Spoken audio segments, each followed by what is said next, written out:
Merci, Monsieur le Président. Donc, il s'agit de la refonte de la protection des dessins et des modèles.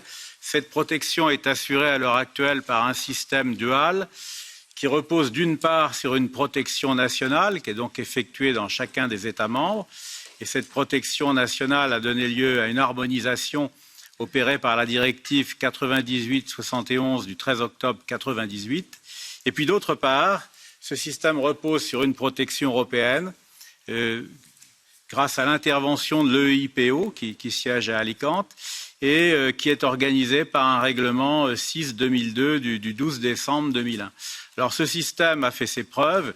Il est considéré comme très bon puisqu'il permet à chaque créateur de dessin ou modèle de choisir le champ d'application de la protection qu'il souhaite, soit une protection nationale avec le système numéro 1, soit une protection à l'échelle de l'Union européenne dans la solution numéro 2.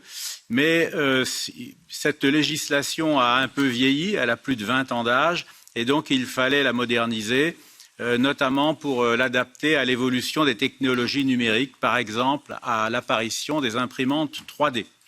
Donc c'est l'objet des propositions que nous examinons aujourd'hui. Alors, j'ai déposé 25 amendements en ce qui concerne le règlement et 15 amendements en ce qui concerne la directive. Je vais vous les exposer synthétiquement en trois parties. Dans une première partie, j'évoquerai les amendements communs au règlement et à la directive, puisqu'il y a bien sûr des problèmes communs.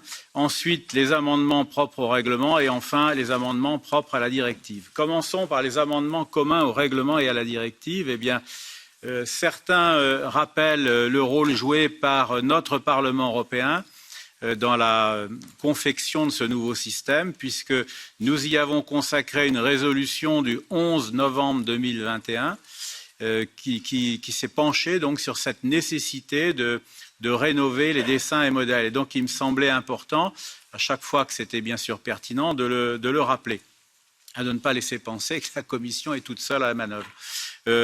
D'autres amendements sont des clarifications de style. Il m'est apparu que certaines formulations pouvaient être ambiguës, donc j'ai essayé de les clarifier. Et puis enfin, en ce qui concerne la clause de réparation, qui est l'objet central de cette modernisation, cette clause de réparation qui permet de libéraliser le marché des pièces de rechange, notamment dans le secteur automobile. Donc c'est quelque chose d'extrêmement important. Alors cette clause de réparation, elle figurait déjà à titre temporaire dans le règlement, mais en revanche, c'est une nouveauté totale dans la directive. Et donc j'ai essayé là encore de la clarifier, puisque cette clause de réparation prévoit une obligation pour le fabricant ou le vendeur donc d'une pièce de rechange d'informer les consommateurs de l'origine du produit. Et il me semble que cette origine du produit n'est pas claire. Ça m'a été confirmé par de nombreuses parties prenantes. Et donc je propose de modifier, de remplacer cette dénomination d'origine du produit par la dénomination qui me paraît plus claire de l'identité du fabricant. Donc ça, c'est valable à la fois pour le règlement et la directive. Passons maintenant aux amendements propres au règlement. Je prévois en premier lieu une légère restriction du champ d'application des actes délégués en ce qui concerne les modalités de notification.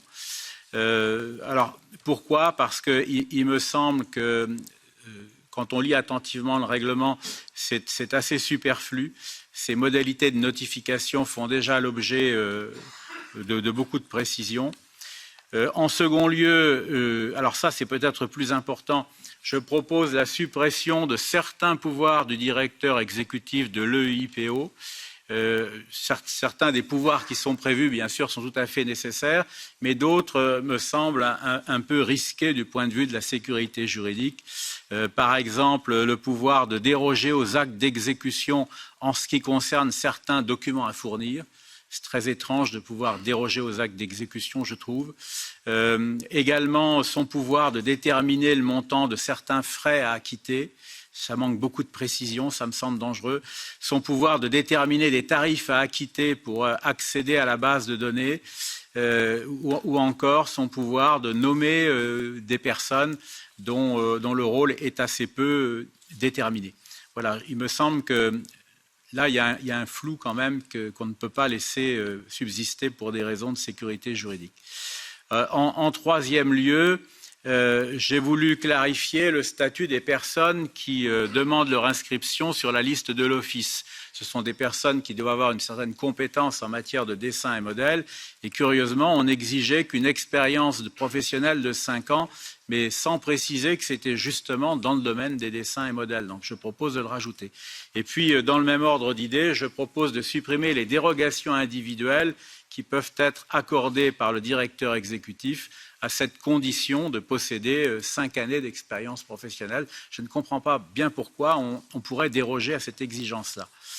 En quatrième lieu, l'évaluation de la mise en œuvre du nouveau règlement était prévue au bout de 7 ans. Ça me semble beaucoup. Je propose de raccourcir cette exigence d'évaluation à 5 ans, donc ce qui fait 60 mois au lieu de 84 mois. Et puis enfin, dans les annexes, il y avait une proposition de renouvellement des tarifs pratiqués. Alors pour l'instant, les tarifs de renouvellement de la protection intellectuelle, ça s'échelonne ainsi, 90 € pour la première protection, 120 € pour le renouvellement suivant, 150 pour le troisième et enfin 180. Donc ça grandit de 30 en 30. Bon, il est certain que c'est devenu un peu inadapté, ces tarifs, à la situation actuelle. Donc, ce qui nous est proposé, c'est 70, 140, 280, 560. Et il me semble qu'il y a quand même beaucoup de divergences entre la situation dont on part et celle à laquelle on voudrait arriver. Donc, et les tarifs suggérés me paraissent très lourds pour les PME. C'est la raison pour laquelle je propose de laisser les 2 premiers tarifs de renouvellement, 70 et 140, on n'y touche pas, mais ensuite de procéder par multiple de 70 et de passer à 210 et 280 € plutôt que 280 et 560. Voilà, c'est l'objet de mes derniers amendements.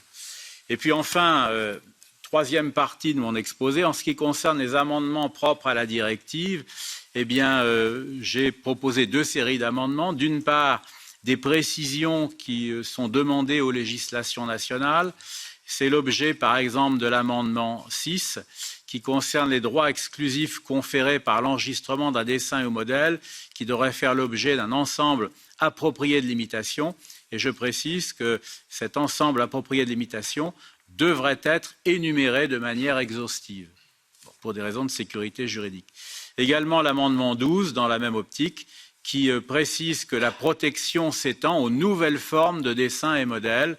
Et ça, c'était une volonté de notre résolution, de la résolution de notre Parlement européen. Donc je le rappelle, il me semble qu'il est bon de le rappeler à un moment donné.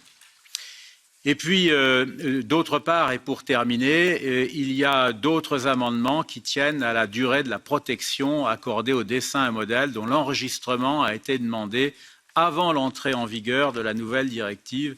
Et là, on touche un domaine particulièrement sensible.